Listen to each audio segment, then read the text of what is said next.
इस वक्त की सबसे बड़ी खबर यही है कि 2006 उमेश पाल अपहरण के मामले में माफिया से नेता बने पूर्व सांसद अतीक अहमद और 3 को अदालत ने उम्र कैद यानी कि अब पूरी जिंदगी सलाखों के पीछे रहना होगा। चित्रा, बताइए क्या खबर। सईद, बिल्कुल सही कहा आपने। इस वक्त की सबसे बड़ी खबर यही है। यहाँ पर प्रयागराज से एमपी एमएलए कोर्ट की ओर से फैसला सामने आ चुका है। उम्र कैद की सजा सुनाई गई है अतीक अहमद को। उसके किए की सजा अब उसको भुगतनी ही पड़ेगी। अतीक अहमद को उम्र कैद की सजा सुनाई गई है। उसके साथ ही 2 उसके और जो साथी थे, यानी कि कुल 3 लोगों को ये सजा का ऐलान किया गया है एमपी एमएलए कोर्ट की ओर से। हम सब जानते हैं कि आज जब जैसे ही कोर्ट बैठी उसके बाद थोड़ी देर के बाद खबर सामने आई, उसको दोषी करार दिया गया। हालांकि उसके जो भाई हैं अशरफ, उसको दोषमुक्त कर दिया गया, लेकिन अतीक अहमद को उसके किए की सजा अब मिलेगी। 100 से ज्यादा मामलों में जो गुनहगार रहा है, इस पूरे मामले में पहली बार आपको बताते चले कि फैसला सुनाया गया है, सजा का ऐलान किया गया है। यानी कि 100 आपराधिक मामले उसके ऊपर दर्ज है, लेकिन कोई उसके खिलाफ बोलता ही नहीं था, कोई गवाही नहीं देता था। बिना सबूतों के अदालत आखिर फैसला कैसे करती। लेकिन इस पूरे मामले में, उमेश पाल अपहरण के मामले में अब जाकर फैसला सामने आया है। एक बार जल्दी से बैकग्राउंडर अपने दर्शकों को हम बता दें कि आखिर पहली बार इस माफिया डॉन को अगर यहाँ की अदालत फैसला सुना रही है तो यकीनन ये अपने आप में बहुत बड़ी खबर है, क्योंकि इसके पहले कोई उसके खिलाफ बोलता ही नहीं था। लोग बर्दाश्त करते थे, डरते थे, उनको इस बात का डर लगता था कि परिवार का एक सदस्य मारा गया है तो बाकी परिवार वालों को भी वो इसी तरह से अंजाम नहीं पहुंचाए। इसी वजह से एक चुप्पी साध लेता था यही पूरा प्रयागराज। लेकिन आज खुलकर अतीक अहमद उसके गुर्गों के बारे में बोलता हुआ नजर आ रहा है।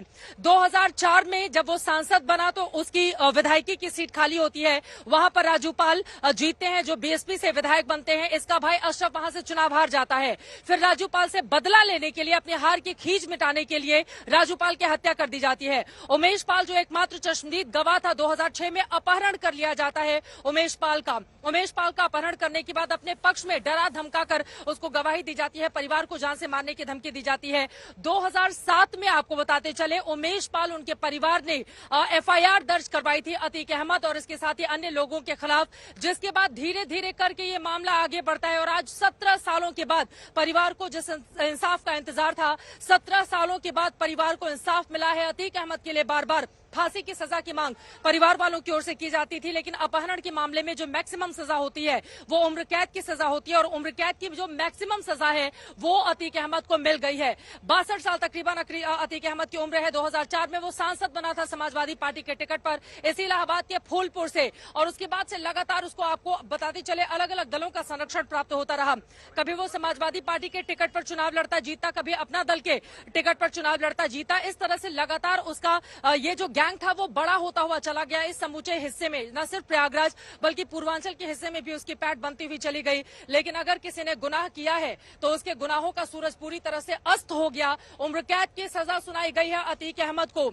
और ये अपने आप में सबसे बड़ी खबर। हालांकि ऊपरी अदालतों का दरवाजा खटखटाने का ऑप्शन उसके पास सईद मौजूद है, लेकिन कुल मिलाकर अगर प्रयागराज की बात करें, यहाँ के हिस्से की बात करें, लोगों की प्रतिक्रिया जल्दी से ले लेते हैं। सही आया फैसला?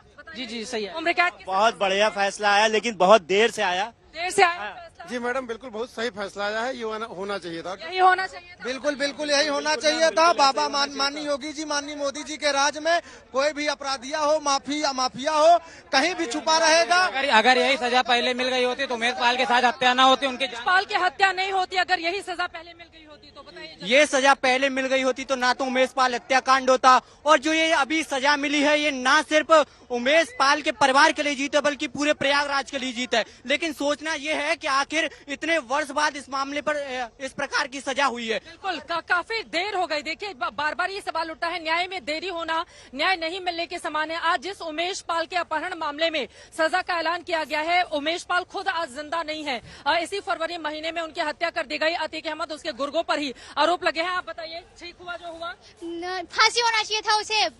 अतीक और जिस वैसे गुंडों का डर महिलाओं और औरतों के हिसाब से खत्म कर देना चाहिए। उस आदमी को खत्म कर देना चाहिए। मतलब आपको लग रहा है क्या सही हुआ? आप बताइए। बिल्कुल सही हुआ है।